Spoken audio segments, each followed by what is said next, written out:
کہ اس مہینے میں عمرہ رجبیہ کا جتنی فضیلت ماہ رجب کے عمرے کی ہے، ماہ رمضان کے عمرے کی بھی اتنی فضیلت نہیں ہے۔ برادران اہل سنت کے اعتبار سے اگر آپ دیکھیں تو وہ ماہ رمضان کے عمرے کی بہت زیادہ ایک تاکید کرتے ہیں، غلط نہیں، اچھا ہے، لیکن ہمارے یہاں یعنی فقہ جعفری کے اعتبار سے رجب کے مہینے کے عمرے کی جتنی تاکید ہے، ایون ماہ رمضان کے عمرے کی بھی اتنی تاکید نہیں ہے۔ عمرہ تو جب بھی انسان کرے اچھا ہے، ثواب ہے، بہت خوب ہے، حج اصغر سے اس کو تعبیر کیا گیا ہے کہ چھوٹا حج ہے عمرہ کرنا، لیکن ماہ رجب جو ہے اس کی اہمیت بہت زیادہ ہے۔ یہاں تک کہ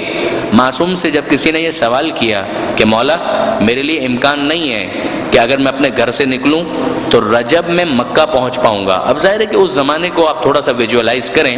کہ اس زمانے کے اندر جب 4 گھنٹے کی فلائٹ میں مکہ یا جدہ لوگ نہیں پہنچتے تھے، بلکہ اگر نکلے ہیں تو مہینہ 2 مہینہ 3 مہینہ لگے گا پھر جا کر پہنچ پائیں گے۔ تو کسی نے جب سوال کیا کہ مولا میں نہیں پہنچ پاؤں گا، مجھے معلوم ہے اگر میں نکلا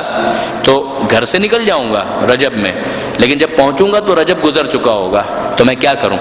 تو اس میں معصوم نے اس کو سمجھایا کہ بھئی حج یا عمرہ شروع ہوتا ہے احرام سے، احرام اگر پہن لیا تو عمرہ سٹارٹ۔ امام نے فرمایا کہ تم اپنے گھر سے ہی احرام باندھ کر چلو، وہیں سے نیت کر کے چلو، نظر کر کے احرام باندھو اور اپنے گھر سے ہی عمرے کو شروع کر دو، چاہے پھر تم 2 مہینے کے بعد بھی پہنچو، یہ مان لیا جائے گا کہ تم نے رجب ہی کے اندر عمرہ کیا ہے۔ اس کی موجودہ اس میں مثال یہ بنے گی کہ فرض کیجئے کہ چاند رات کو کوئی مدینہ منورہ سے نکلنا چاہتا ہے، شعبان کی چاند رات، یعنی جس میں معلوم ہے کہ اگر 2-3 گھنٹے کے بعد سورج غروب ہوگا اور چاند نکل آئے گا، یا سورج غروب ہوگا اور چاند نکل آئے گا اور امکان ہے کہ پہلی شعبان ہو جائے،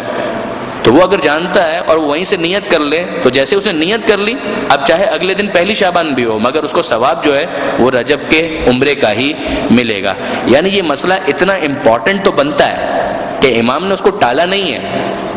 امام نے اس کو یہ نہیں کہا کہ کیا فرق پڑتا ہے، رجب کا عمرہ نہیں ملے گا تو شعبان کا ملے گا، ماہ رمضان کا مل جائے گا،